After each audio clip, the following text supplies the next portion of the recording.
Okay. Well, hello, everybody, and welcome to the Verdence Pro webinar. My name is Lea Kelly. I'm the CEO of Verdence Capital Advisors. And today we're coming to you with some professionals in the industry. I'm hoping to give you some insight on some issues surrounding what is, without question, a stunning turn of events over the last couple months.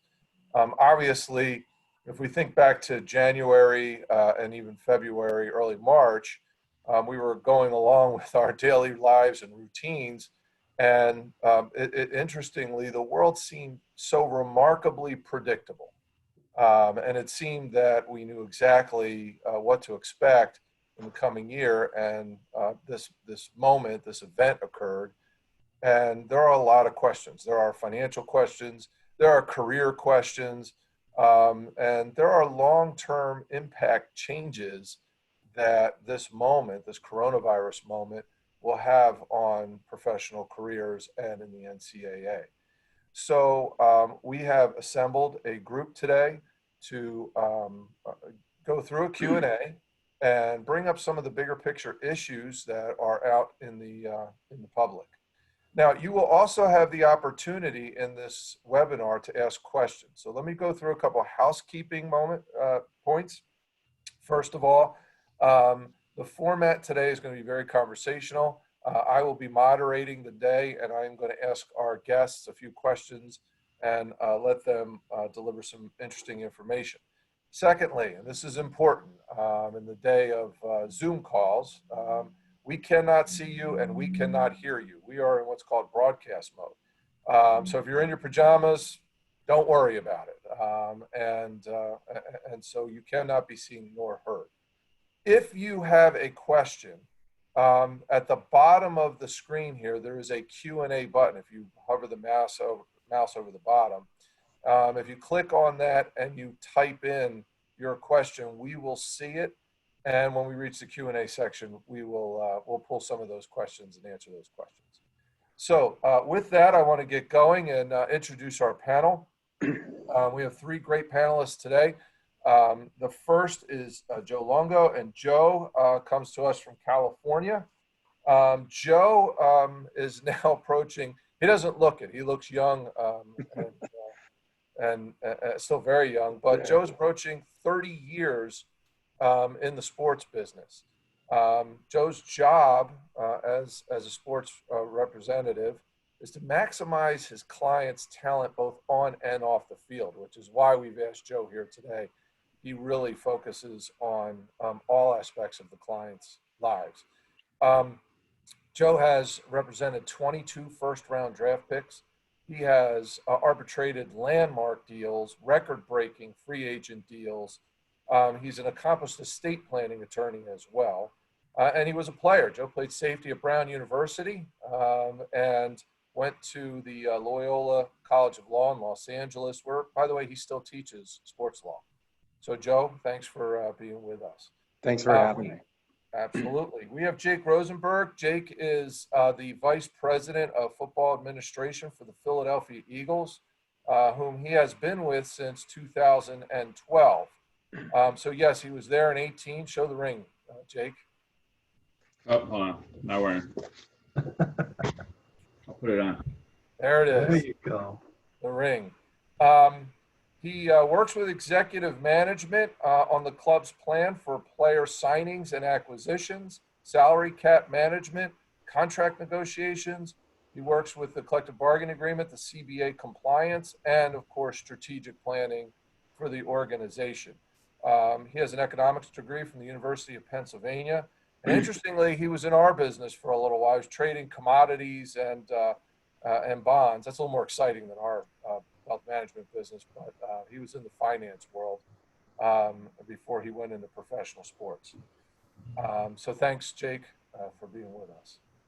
And then last but certainly not least is my partner, Rich Rosa. Rich is the managing partner for Verdence Pro. He manages the professional athlete and entertainer division for the firm, as well as work with business owners and entrepreneurs and ultra high net worth families on every aspect of wealth management, including family office services for very high net worth individuals. Um, Rich played safety at Penn State University, graduated in the late 80s. Another guy who looks younger than he is. And Rich went into sports management representation. He was in this business years ago. He went into sports management for NFL players, had a very successful 27-year career, really representing the person, not the contract. And about 5 years ago, Rich, we were very fortunate to have him come join us. Rich wanted to be a bigger part of clients' lives and be with them throughout their lives. So he made the switch over and founded the Verdence Pro division of Verdence Capital Advisors. So thanks, Rich. Thanks for being with us. Thank you, Leo. So kind of you. So I do have my pants on, by the way. excellent. Excellent. That's a good start. So let's dig into some Q&A. The first question I have for everybody here is, we're in this new world now. So as opposed to running across the country or having people come in and have face-to-face meetings, we've created this new world of Zoom meetings or Google meetings. And my question, the first one is, how are players and staff and advisors adapting to this new world? Can you give us some hints maybe on what's working and maybe some hints on what you want to be careful of? Let's start with Jake. Let's start with you. Sure. For us, staff, players, like everybody else, this was really sprung on us with minimal to no notice. I can't say that we had really tested the tools that we needed to use to communicate virtually across the country. But we worked out of necessity. We had essentially one day before free agency started, when we got relegated to our homes. And I think a good lesson for us all, we adapted, we hit the ground running, we made the best of the situation. The last 2 months, probably the busiest time of the year for us in terms of front office and roster building.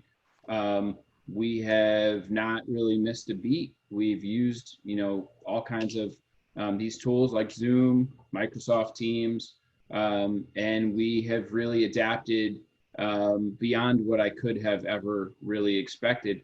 And I'd say the same thing about our players. A lot of the things that I wouldn't thought possible, we have pulled off, and our players are making the best of these tools. We are communicating, players, staff, executives, trainers, all parts of our organization really have not missed anything in terms of, we missed the physical, having players on grass and things of that nature.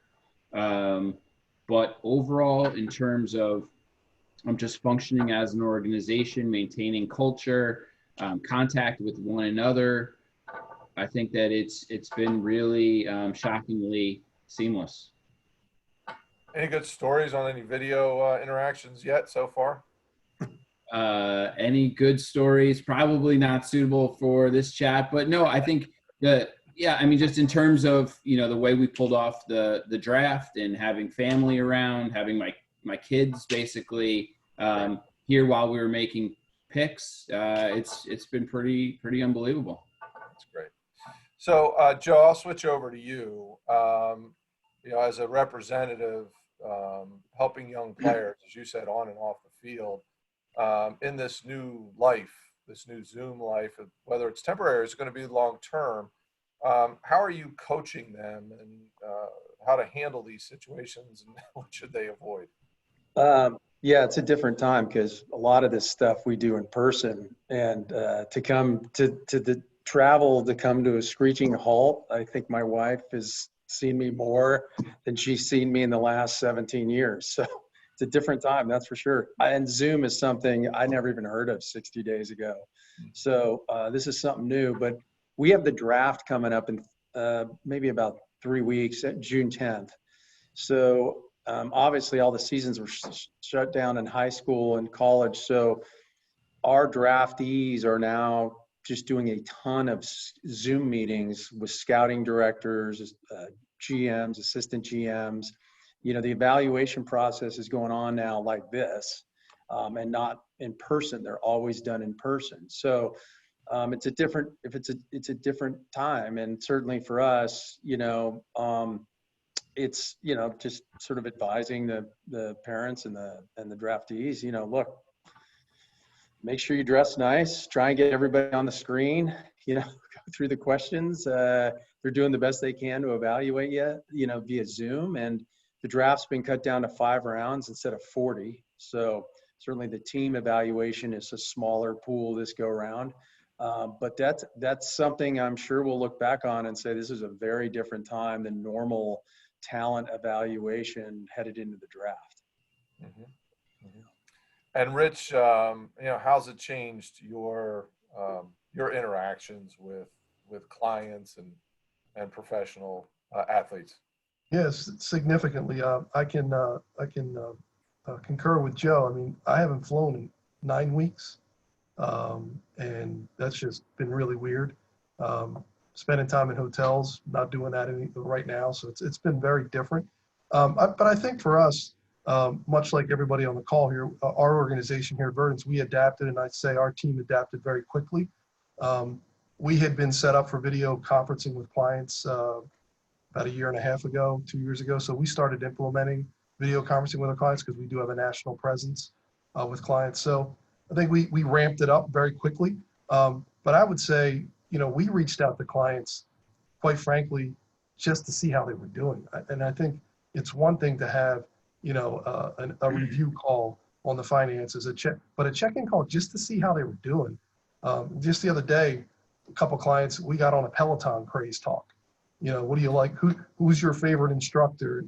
And I just think those things, you guys are smiling, right? That's what you want to do. You want to keep people smiling during this time. So the check-ins have been great. And, maybe this is our new normal.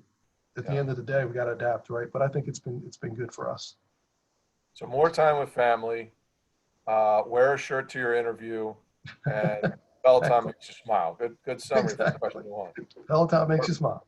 I PR'd this morning, by the way. So did I. 30-minute PR. I did 30-minute with Robin. Let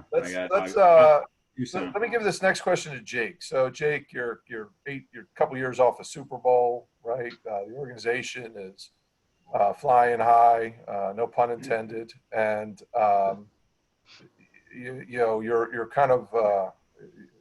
kind of in this new world now as a recent champion, and then this happens. So can you talk to me about where are you as an organization? What are you doing? Maybe more specifically in this environment, and what have you been able to accomplish in this unique environment, and essentially keep this competitiveness, keep the momentum of what the Eagles have been able to accomplish, and maybe in your answer you can give advice to other business people and organizations of how to handle this in a positive way. Sure. I think that we have built a culture in our building that we are really proud of. That's players, that's staff. We use it as a recruiting point. And I think around the league, players want to come play in Philadelphia. So a challenge for us, this crucial time of the year where we've added players in free agency, we've added quite a few players in the draft, is how do we continue to push that culture and teach new players what it's like to be an Eagle, even though they're not at the NovaCare complex, they're not around, in person, a lot of the culture drivers and builders. So we really have made an effort to communicate as much as possible. I know coaches have found a ton of value in some of the tools that have existed for a long time, and maybe they've been a little skittish to use in terms of, FaceTiming with players rather than just sending a text to a player. I think that level of personal involvement really has, it means a lot to players. Coaches, I think that that's like an intrusion on a player's privacy, or it's a little odd maybe, just to have that conversation. But I think what we've found is it really is appreciated. It's more meaningful. People are, confined to their homes and lacking some of the social interaction that they generally get. And those types of video conferences have gone a long way. We have team meetings twice a week as part of our off-season program, getting all the players on the call. And for me, it's, the first couple of minutes of the call before it's really started, and you see all the players hopping on, just kind of shooting the crap like they normally would do before a regular team meeting. I think those interactions are really, really important, needed, craved, if you will. And we have done our best. We've had, guest speakers, really influential, very well-known guest speakers pop into our team meetings to keep things fresh and moving. All those kinds of things I think are just really important. I've spent all this time with my family. It's important to me to see other people, to be, even if it's virtually around other people, and we've really used the tools to our advantage to try to start pushing this culture out and incorporating these players. Excellent. So, Joe, from your perspective, how do you talk to your clients about maintaining their competitive edge, and the competitive edge as a player, as a teammate? What are you telling your players in this environment? Well, the interesting thing about us and MLB is that we got the plug pulled like 2 weeks, before the season was supposed to start. Right. So everybody was in the middle of training and ramping up, their efforts and getting ready, marching the second half of spring trainings when you really start, seeing things ramped up. I think the first month it was just about, hey, are you doing okay? Are you ready? Because I don't think anybody expected it to last this long when it first started. So a lot of the early stages were just making sure, that everybody was okay. And like Jake said, making sure mentally they're okay. Teams did a very good job of keeping in touch with players and keeping them informed. We had a lot of clients remain at their complexes, and eventually those complexes, most of them shut down. But here we are now 60 days in, and they're currently negotiating on a possible season this year. So I think most clients now have settled into a training regimen that's a little different, but all major leaguers know where they need to be ready. And whether that's grabbing your brother and playing catch or throwing a bullpen to your dad, like in the old days, they're putting it together. I have a lot of clients training in the garage, so that's good. There's a lot, it's one of those things where, we're piecing it together, and certainly, we, as Jake said, we're checking in with clients on a regular basis, making sure they're okay. And like I said, just hearing from them and talking through, and just the daily conversation about what do you think, just mentally, just sort of getting through and being ready, because, one day to the next, this all changes, but, clearly we're still in limbo about whether or not there's going to be a season. Right. So do you think it's going to be a transition to get yourself mentally ready, or do you think they're just chomping at the bit and they'll be running to the field and as excited as ever? Yeah, as a pro player, for a lot of these guys, it's been a decade or more that they've ever had a Memorial Day at home coming up. You know what I mean? So this is all new to them, like Easter at home. Like, this is all new. Okay, so I think on the one hand,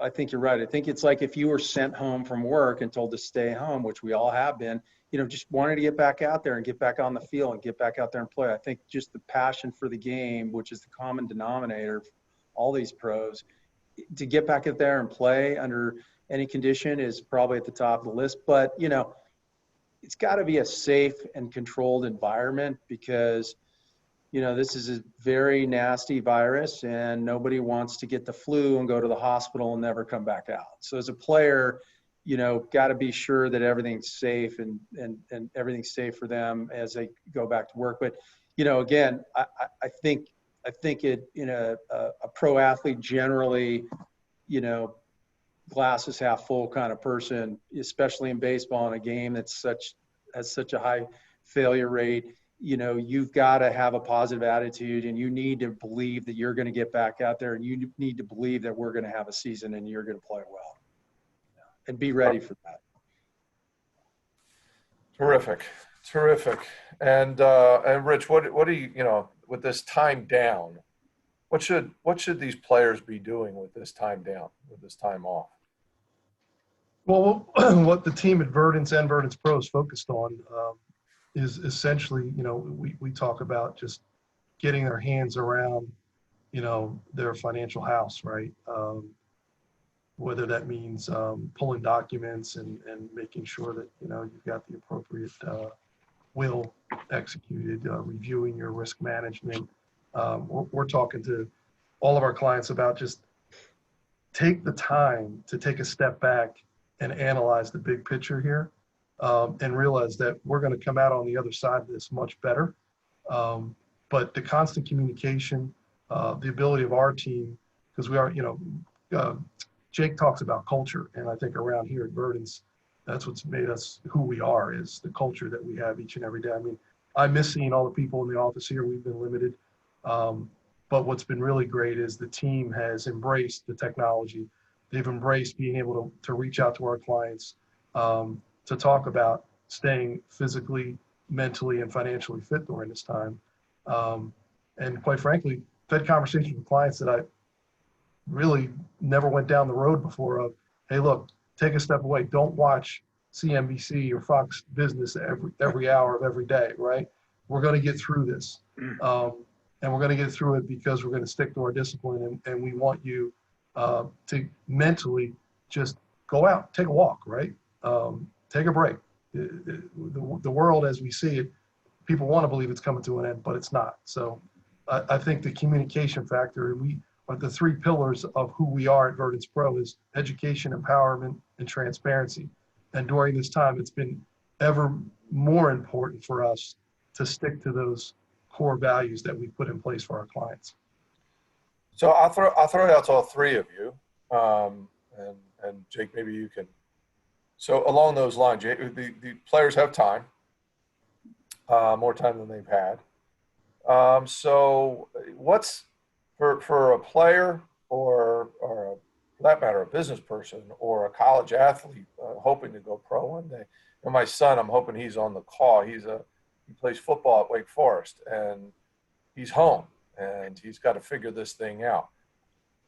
I'd like to get from each of you, from your perspective in your world, right? Jake as a professional athlete, and administration head, and Joe as a state attorney as well as an agent representative, and Rich from the financial side.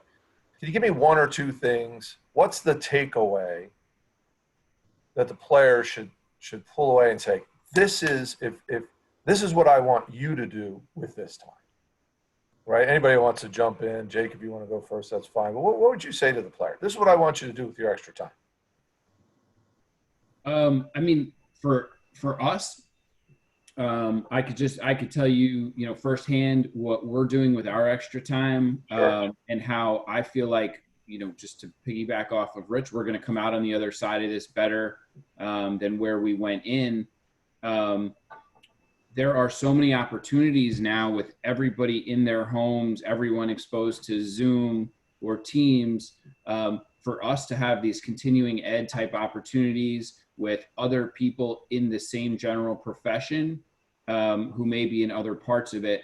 For us as executives running a team, making different types of strategic decisions, allocating resources, trying to communicate with players effectively, keep morale up, deal with mental health. These are the same issues that executives in Major League Baseball and the NBA and the NHL, overseas in soccer, they're all dealing with the same issues. So for us, what we've done is we have gotten on Zoom calls with a lot of teams in other leagues, where we go through all these issues that we're dealing with, and we just kind of throw out what we're doing, what's working, what's not working. And I think that we are, cooperatively learning from other people's experiences. We're taking the best of what they're doing, trying to bring it to our players and our team.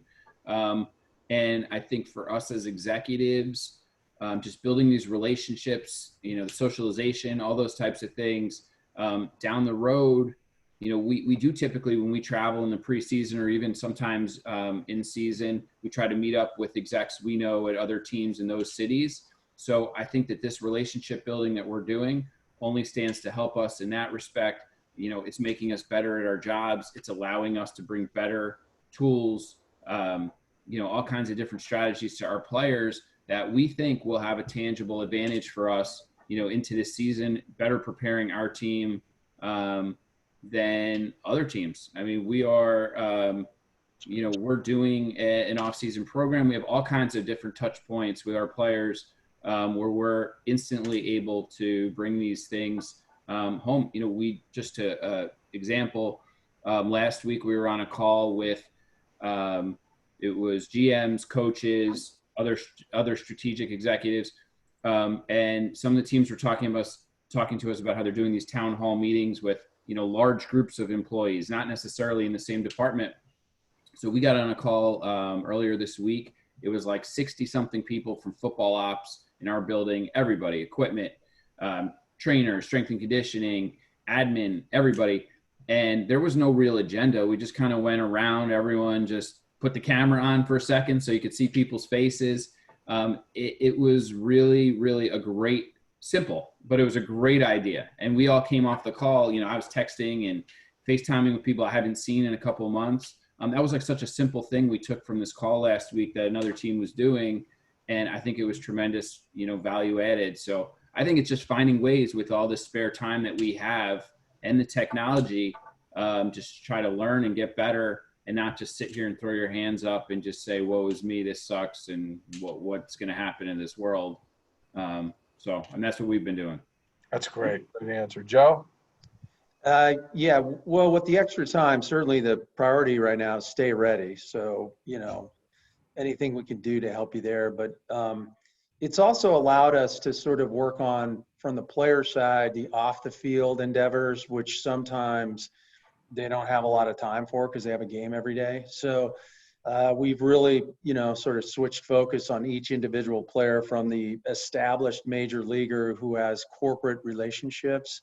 What else can we do to help those relationships and further along, the partnership, to, our younger guys, to sort of direct them and redirect them. We're having calls with them about their social media, how they're doing it, what recommendations we're making, because it's never too early to start that on our side of the business. When I first started, sports marketing was basically, when Gatorade called, he did a deal. Now it's like, all these corporations look first at your social media and then second about how you're playing. You know what I mean? Like, it's a different time. But certainly, player in the right city, on the right team, doing well helps. But the social media impact I can't minimize, because this free time has allowed us to sort of ramp up our clients' efforts in that direction. That's great. That's great. Rich, what do you tell players to do with the time? I mean, on the financial end, obviously, we've gone back with all the extra time we've had on our hands. We've expressed to clients, let's go back to the basics. It's a great time to review your budget. It's a great time to review your investment plan. It's a great time to review your asset allocation. So, we're talking to top clients day in and day out about those things. We're also talking to our clients about what they're doing, in their philanthropic endeavors. We have quite a few clients that are doing things to help the healthcare workers. We've got people supporting the food banks, Feed America. Selfishly, here at Verdence, we're about to do a blood drive with all of our employees with the American Red Cross. So certainly, I think this has also been a time to take a step back and maybe all of us have a little gut check on what's really important in life, right? And as I said before, and I'll say it again, I'm going to sound like a beating a dead drum here, but we are going to come out better on the other side of this. And it's because of things like that, right? That gut check. But also smiling every day. This has been rough for a lot of people. And then I think the other thing we've been able to do is there's a lot of emotion in investing, and we know that. And we're really sensitive to that with our clients. And the more you can communicate, being transparent, And it goes back to education. I don't care how long you've been invested in the markets. You can learn something every day. But we're telling our clients, we have a discipline. We've been through this before. We've got a lot of seasoned professionals on our team that have been through many, many market cycles of ups and downs. And, understanding the difference between risk and volatility, and just making sure that we're talking about this and helping them understand.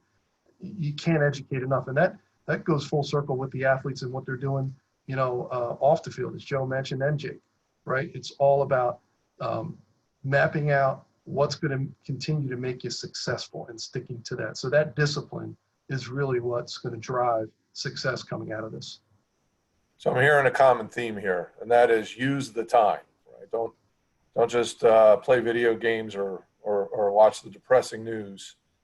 Use the time, and I actually like all three perspectives. So communicate, go out into the world and communicate with people you may not have otherwise had time. Expand your network is, I think, a lot of what you were saying, Jake. And these players, and whether it's a business person or a player or a college athlete, this is a time to expand your horizon. For you college athletes, go start building your LinkedIn network with alum from your school, or professional athletes reaching out across different sports, and build that network. And Joe, your point is perfect. Let's clean up the business ends, and let's think strategically about where you're going as a business. And then Rich's advice to dig into the details, get your financial house in order. All good piece of advice. Rich, you mentioned Verdence Capital's philanthropic endeavors, and we're talking to our clients. Jake, Joe, do you have any good stories about what your clients, your players are doing philanthropically right now, using the moment? Maybe give some ideas out to those on the phone. Well, that's been there's been a big push, and I think MLB's done a good job of getting the players out there and helping. They just did a campaign last weekend, and one of our clients, Christian Yelich of the Brewers, participated, the True Heroes, where they were, I think across all sports, they had representatives put their names on the back of a doctor or nurse they knew on the back of a jersey. And I thought that went really well. We immediately got a lot of requests to have clients participate in charitable endeavors related to this COVID-19, and we answered the call. And when it comes to that, I think you got to stand up and do something, particularly in the community you play in. I think it's important to give back, and certainly, with all the fan support you get, I think you need to give back. I was telling Jake, we're working on an endeavor in Philadelphia with Aaron Nola and the Phillies, and to help out of work bartenders and servers. They got creamed. That business got creamed. They're not making any money right now. You know what I mean? And I think it's important to sort of jump on board and help with that charitable endeavor. And with our clients, certainly we encourage them because they have the time. So let's, I think, but, at the same token, there's a strategic way to do it. We don't want clients just, have a stream on their social media asking for money every 5 minutes, because quite frankly, everybody's out of work, right? Like, the money situation's getting tight. Like Rich said, you got to watch, everything. But I think, it's really inspiring to watch the way the whole nation and the world is like stepped up and done all these charity endeavors. But I've so many different charities have come across my desk in the last 60 days. It's pretty amazing. You can't do them all. I wish we could do them all, but but you're right, Leo, having them get in front of this and having clients sort of participate is the right thing to do with this time. That's great. Jake? Yeah, I would just say that, our players in this city, as most people know, Philadelphia is a unique market. The passion here for our sports teams is, I would say, unrivaled in this country. And so this is an opportunity where our players are able to really make a difference, to, use their notoriety to help the very people that come to our games and support us. We've had so many players reach out and do, local things where no one necessarily would have known, sending food to responders and to hospitals and healthcare workers. So much of that has gone on, for no PR benefit. I feel so strongly that we have great players, and they really do so much good. And in this situation, I've seen them all really rise to the occasion, and the community here, and we feel part of it, even when we're getting booed in the first quarter of a preseason game. But no, I think that this has really been great. The type of impact and the connection that our players feel with this city and the actions that they've taken. It hasn't just been, through words. It's been, financial and all kinds of real personal gestures to the people that, we all come in contact with in the city all the time. Restaurants, like Joe said, big part of it. It's great. Thank you.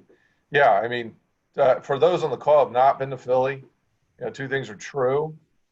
Philly fans are that passionate, and yes, they will boo, and they will cheer just 10 times louder. And second, the cheesesteaks are that good. They really are. No, that's great, guys. I remember I remember hearing a speaker a long time ago said, at a moment like this, and this is a tip for everyone on the call, at a moment like this, don't say, I should call so-and-so, or I need to have a conversation, or, hey, let's talk. Don't do that. Say, hey, let's talk next week on this day at this time. All right? This is a time where you can do that and execute that. One more question, and then we have some Q&A coming in over the website here. So I'm going to ask you guys a two-part question. Well, no, let me just ask this first question, because this second part is similar to some of the questions we're getting in. So we have this moment in time, we have downtime, and we have changes at the moment. Okay, so at the moment, what are we telling players in terms of how to avoid obstacles? And I'll give a couple specifics. So Joe, I'll start with you. We're about to have a very unusual draft, and maybe you can talk about that. But there's be a lot of college players that have to rethink what the Major League Baseball draft looks like.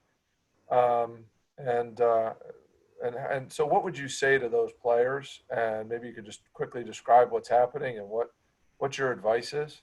Yeah, well, certainly in baseball, I don't think college is such a bad thing. I think it's a great thing.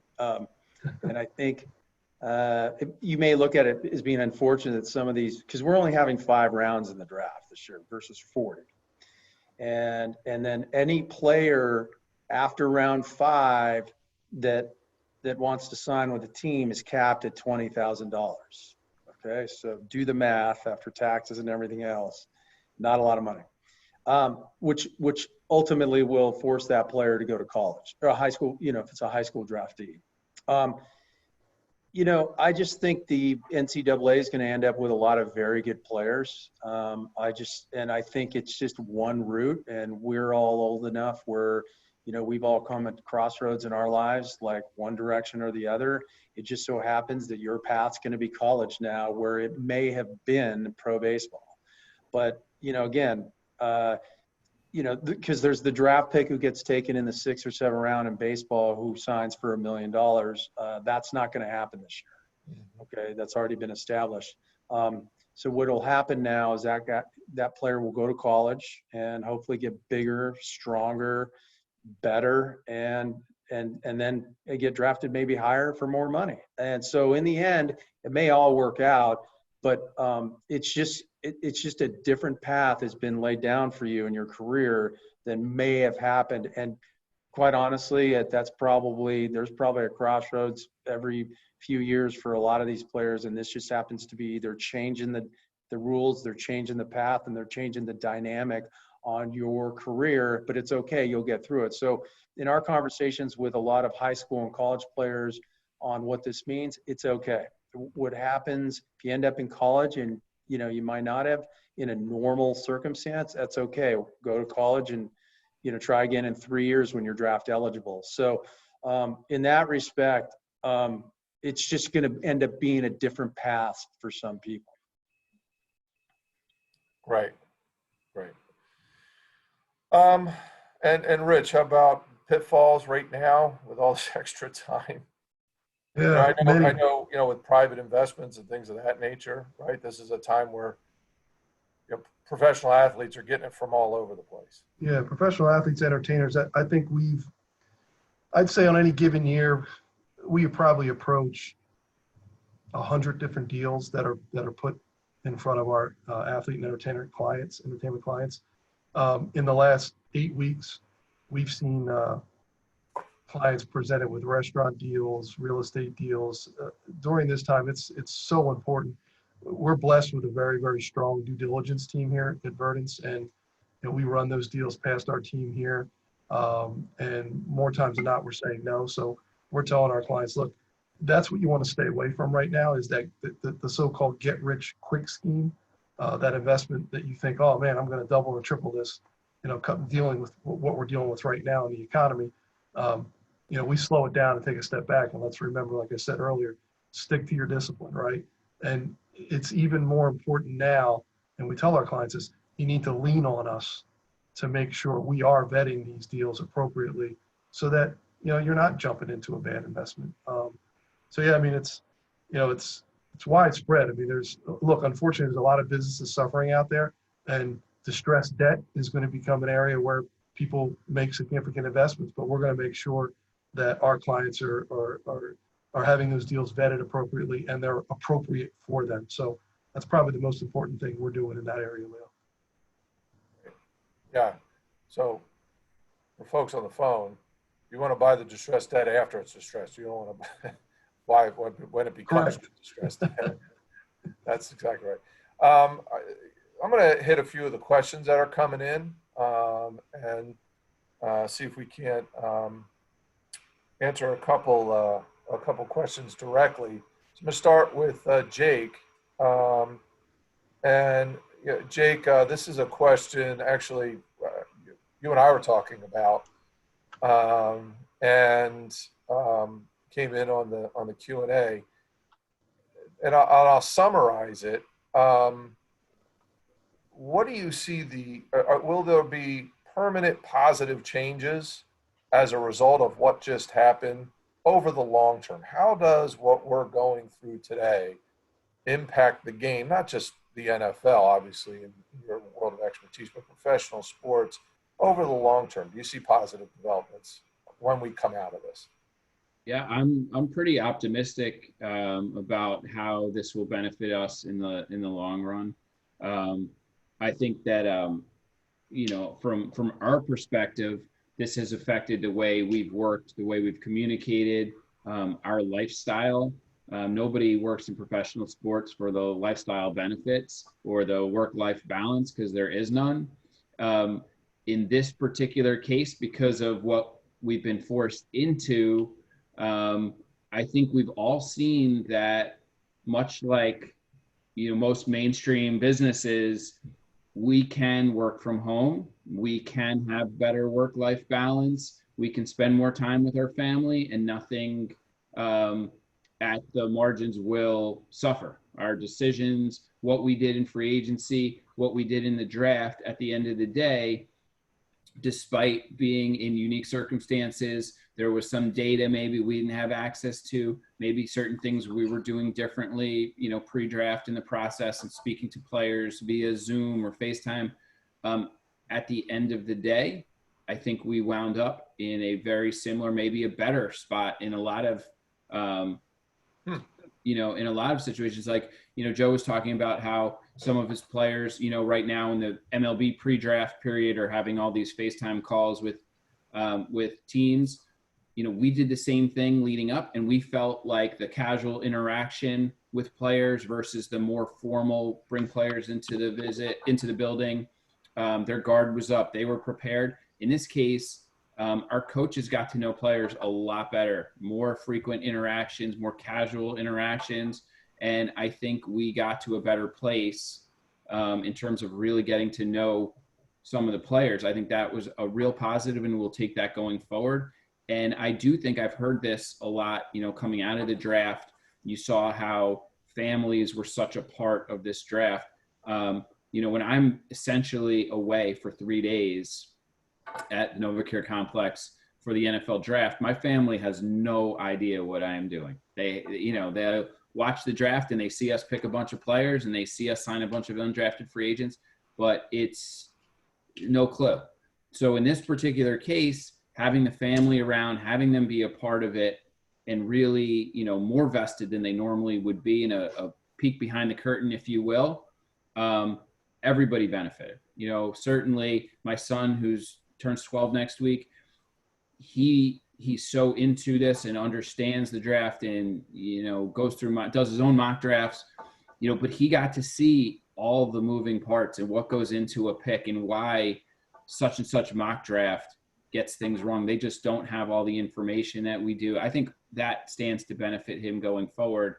And I'm hoping that we do make positive changes for the better in terms of work-life balance. I've heard a lot of people say there's no reason we can't go home and have dinner with our family and then work virtually or, use these tools even when we're not forced to. And I think just, real quick, I don't want to take up too much time, but I think the players by nature are so routine oriented, and they're so protective of the way that they know how to do things. Out of necessity here, they've been forced to reinvent themselves, reinvent the way they train, prepare. We've had players like Joseph working out of, garages, on their lawn, middle school fields, all these kinds of things. And I think for the players, having to be creative to train themselves and get themselves in the right physical and mental shape to prepare for a season, building that resilience, adaptability, all those qualities, over the course of an NFL season, like when we get to the end, it feels like it's been 12 months of a season. You need every single one of those traits, and, your team gets tested. So I think that those types of things for us, we have an off-season program that involves physical workouts being monitored by our staff. Very few teams in the league have chosen to do that. So I think we are building the very qualities that will make us a good football team this season. And, we will see the fruits of all this when we report to training camp and our players know the way. We have a new head strength coach. They'll know a lot more about the way our head strength coach wants things done than if we just said, all right, check you guys in, July. Right. So yeah, I think that all those benefits we'll see the fruits of those in season and beyond. Sounds like some meaningful changes. I love the concept of, rather than the fly in, fly out event meeting, that you had a chance to get to know these players over a longer period of time. That sounds very encouraging. Joe, I have a question for you, and it essentially has to do with the impact on minor league sports of all this. Obviously, those players are not as financially well heeled as they're working their way up through the pros. And, how do you see this impacting essentially the minor league game itself, the path and prospects hanging in, try to go to the pros, and then lastly, how does this change the scouting of players and the building of teams? Yeah, on the minor league front, we don't know yet what's going to happen this season, but I think they've been underpaid for 100 years now, so this isn't anything new. The low pay, so I just think it got a little lower than low. So whatever they were doing before to make ends meet, they're doing now. Typically, as you guys know, the top picks have a signing bonus, which has nothing to do with their salary, in-season salary, which is what's at jeopardy right now. So, and the in-season salary is so low anyways, probably continuing down the same path. But that just goes to Rich's point. You probably need to take a look at your budgeting and everything like that and try to figure out how to make ends meet. And I suspect they'd be eligible for unemployment like everybody else. So, that, and in minor league ball, that might be a raise, so, but in terms of how this might change things, you know, I don't know that you could ever get away from scouting and evaluating to build your franchise and build your championship team, because you do need to lay eyes on the future players that you're drafting or signing as a free agent. So I think with the cancellation of all these seasons, particularly with the high school and college draftees, they've had to adapt and go back into their scouting and evaluation from last summer, last fall. So it sort of eliminates what we call as pop-up guys or guys who took off in the season right before the draft. Obviously, there's not any of that going on right now because there's no season going on. And sometimes there's a few players that you get a good look at that just came on the scene right before the draft. And unfortunately, that's not going to happen this year. So it's probably this year a longer look from what we call history on a player and in terms of making your decision. But of course, these leagues, high school, college, the summer leagues, they all got to get going again for teams to properly draft and build a championship franchise. Sorry, I'm looking at the handful of questions that are coming in right now. Rich, we have a question here, and I'll start with you, Joe, if you want to add. Question is, does disability insurance for aspiring pro athletes become a bigger discussion and component of a financial plan, given the potential delay in players making it to the pros? Actually, a great question. I think we touched on this. I think Jake and I and Joe was on the call. We talked a little bit about tracking player fitness and how teams are keeping up with that. And this question ties into that because with the shortened period of time, whether it be in the NFL, Major League Baseball, NHL, NBA, I think globally speaking across the landscape of sports, disability insurance is going to play a larger part.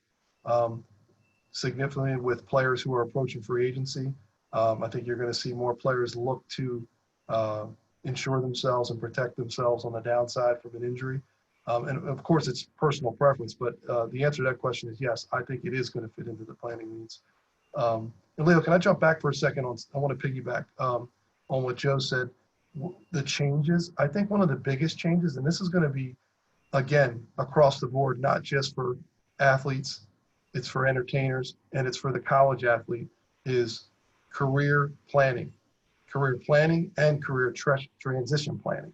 Everyone talks about it, but in what we're dealing with today, and Joe and I talked about this a couple of days ago, there's going to be some players that realize, you know what, I might not ever play again. Like you have veteran players that are out of jobs right now. You've got young players, we're talking about minor leagues across the board in multiple sports that aren't playing right now. I think it's even more important for the collegiate athlete to focus on, one, getting their education and laying out a roadmap that if I don't go as a professional to play in whatever sport I'm participating in, I have to have a solid plan to get myself into a career that's going to platform me to be successful, just like I was in the sport I'm participating in. So I think that's so important now more than ever, is making sure you're talking to your trusted advisors and you're utilizing the team and the organization's resources to expand your network, look into internships, and just really take a step back and figure, you know what, you can't play the sport for the rest of your life, so you've got to lay a roadmap out for a transition. And so we have a few minutes. I'm going to try to get through some of these questions that are coming in. So Jake, there's a question here. Do you see more collaboration coming between the different major league sports? And do you think there's an ability to start to intertwine, the timing of seasons and so forth? I know that already exists, but do you think there'll be more appetite and more collaboration and cooperation to make sure the business of professional sports works? So, I think that the collaboration right now is there's a few different reasons. One is obviously we have all the time, and two is we're going through something unprecedented that very few people, if any, in our shoes ever put any thought into. So we really are we're trying to learn through each other's experiences.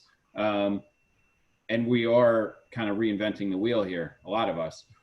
For us in the NFL, we have gone through, a few of our seminal, annual events here in the midst of the pandemic. Baseball obviously is doing a draft. The NBA will, the NHL will. So I think there's a motivation for those sports to learn from our experience and try to, climb this learning curve much quicker than they would just left to their own devices. We went through this, we did it. We did an evaluation period. We spoke to all these players virtually. Like, while the crux of the baseball draft is different, involvement of high school players, things of that nature. At the end of the day, you are trying to combine the various parts of the evaluation, the on-field, the character, the medical, and assembling all those parts in an environment where you clearly have less data than you normally would. You have fewer data points. In baseball, they've lost an entire spring season for college and high school sports. For us, fortunately, we got a combine in, which was incredibly beneficial, but we lost the ability to have pro days and get our coaches, eyes on players work out in person.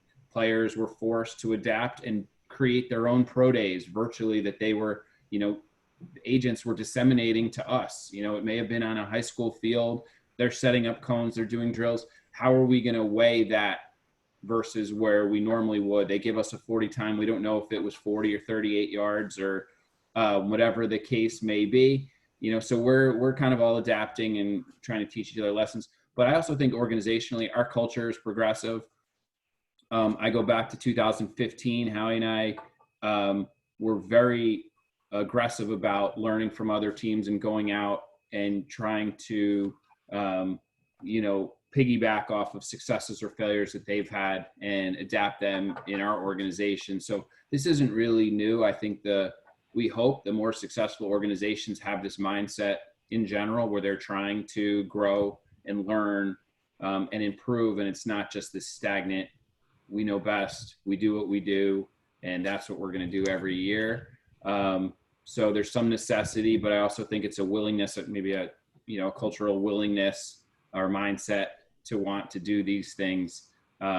So that continues. Like, I think we've always had that. Right.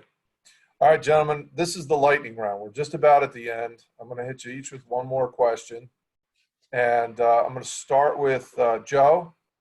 So, Joe, the question that came in is for a player that has had a radical life change, big contract, kids, new family, what's the first thing they should do, from your perspective as a estate planning attorney and business manager? What's the first step in that process? Yeah, that's a really good question. Heading into that big contract, we generally recommend, there's the three sort of things they've got to get together on, and that is getting with you guys, right? Getting with the financial advisor, getting with the accountant, and getting with the lawyer. So it's almost, it's similar to winning, the lottery, even though in this case, you've worked so hard to get to that big payday, but you do need to get together with your team well ahead of those negotiations, because I like to have the team involved throughout the negotiations, because it allows me to sort of navigate tax-wise where we need to be. If we're deferring something, how's that go in the financial plan? Is that okay with the financial advisor? If the payouts are different in one year than the next, what do the accountant and the financial advisor think? I think if you include your team every step of the way, when you go to that dais at that press conference and sign that contract, you've got everything in place. You've maximized every dollar in your tax planning, you've maximized every dollar in your financial planning, and you've maximized every dollar in your estate planning. Okay. And I'm just blessed enough to have that background in terms of estate planning, tax, asset protection, to allow sort of a different view. It's not always all about baseball. It's about the business side of things, because hopefully this is the money that you're going to be living on when you're well done, and be able to pick and choose whatever you want to do. I mean, the principe of all this is like that Michael Jordan documentary, right? It's so great to see him, sitting there with that glass of scotch and that cigar in the documentary, Isn't that great? because he's done. He doesn't need to work anymore. No. And that's how you all should be if you plan it out correctly. Right. Well said. I think there's something we say to our business owner who have these massive liquidations. It seems, we always say to athletes and entertainers, you're a business owner, right? It's your business, and your contract is your liquidation event. And I say this all the time, and I think you just hit the point very precisely. We find too often that the moment they get the money is the highest moment of stress, right? Because the money comes in, and then there's the freak out, right? What do I do? And that should be the least stressful moment. And if you get your team together and you plan effectively, that shouldn't be a stressful moment. So that's a great point. Thanks, Joe. Rich, question, your last lightning round question. So as a player or a reasonably new investor who's come into money very quickly, a business owner liquidating, and you're faced with this, right? This giant market problem, bear market, crushed economy. How should we view this? Is this a time to pull everything in, wrap it around, as tight as you can and stay safe? Or is this a moment you should be thinking long-term about the growth of your wealth, and how do you approach that?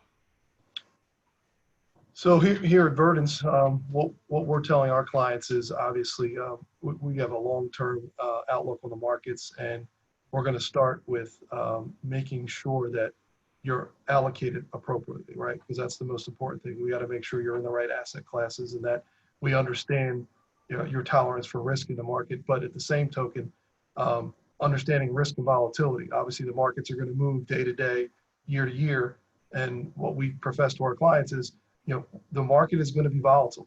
The risk is that you call up that day when the market's down 37%. You say, I can't take this anymore. Get me out.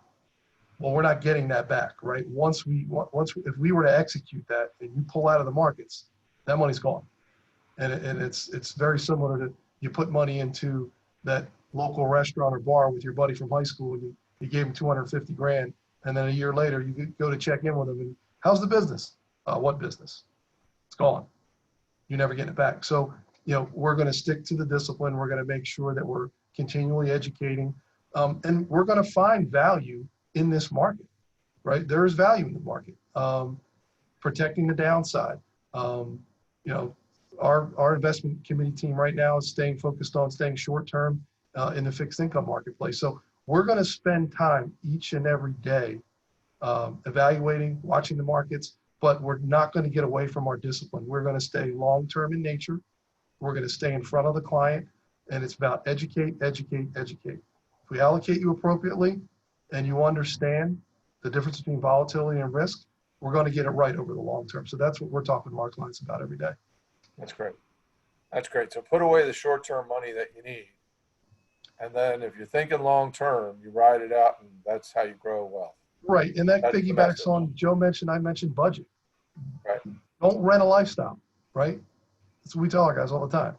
Don't rent a lifestyle. If you don't rent a lifestyle, that money's going to last for the long term. Okay, we're a couple minutes over. We've got one more question for Jake. And Jake, I can't think of a more appropriate question to end on. Was T.O. ahead of his time doing sit-ups in his driveway? I love it. That's fantastic. Is there a response?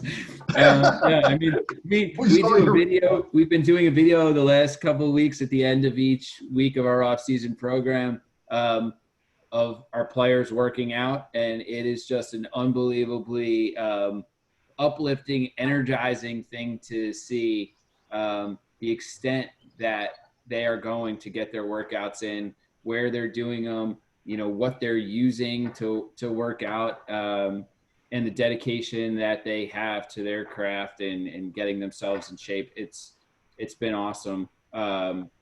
Sit-ups in driveways, you know, any of that thing, family members helping, you know, bench pressing jugs of water, whatever the case may be. I think it's been awesome. You know, you think of these multi-million-dollar athletes who are used to these super plush, you know, weight rooms and equipment, and you know, this is probably going back to childhood and where you just make what you can of what you got.